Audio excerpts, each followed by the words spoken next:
tous. Aujourd'hui je vais vous présenter les montages que j'utilise personnellement sur le Rhône ou en rivière ou en eau courante en général. Donc c'est assez simple, hein, c'est des bas de ligne assez longs, au moins 40-50 cm.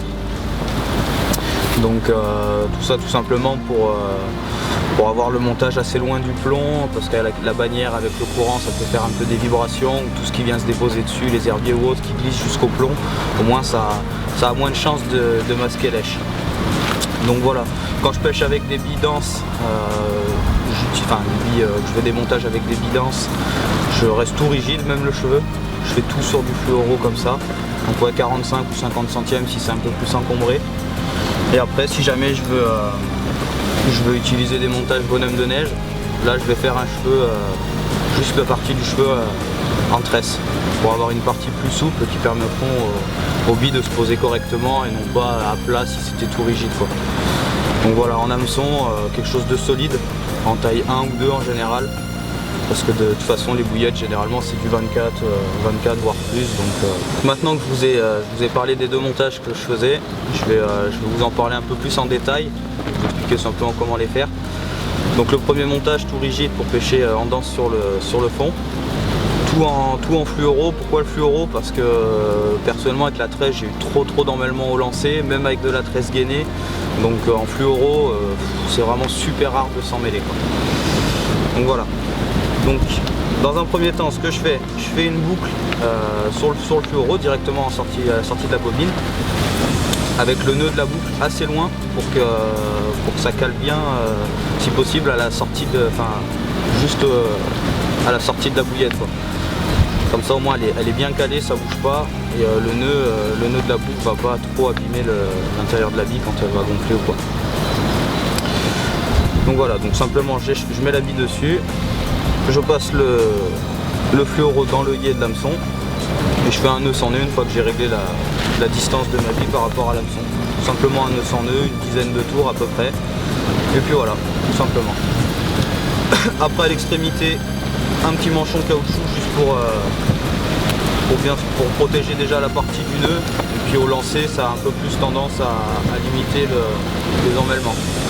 C'est tout simplement numérique. Voilà. Donc maintenant je vais vous parler du montage équilibré, enfin des bonhommes de neige. Donc là c'est le même que l'autre avec un cheveu en tresse. Donc pour faire le cheveu en tresse, tout simplement pareil, un morceau de tresse, je fais une boucle.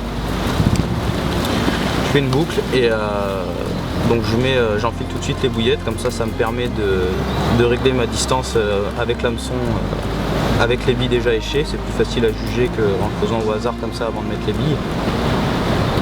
Et après en fait par dessus la tresse, je reviens faire avec le fluoro un nœud sans nœud pour bloquer la tresse qui sera coincée du coup sous le fluoro.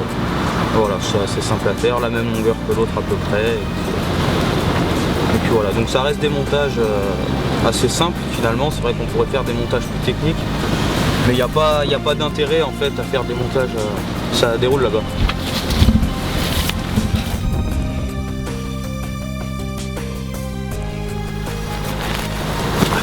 Bon, donc après ce petit départ en direct, j'étais en train donc de vous expliquer pourquoi je faisais des bas de ligne assez simples et pas des trucs complexes ou plus fins, on va dire, comme on pourrait faire en plan d'eau, ou là où c'est un peu plus technique, où il y a plus de pression de pêche. Tout simplement parce que les poissons en rivière ils sont pas éduqués. Quand ils se mettent à bouffer, ils y vont franchement, quoi. Il n'y a pas besoin de faire quelque chose de discret, quoi.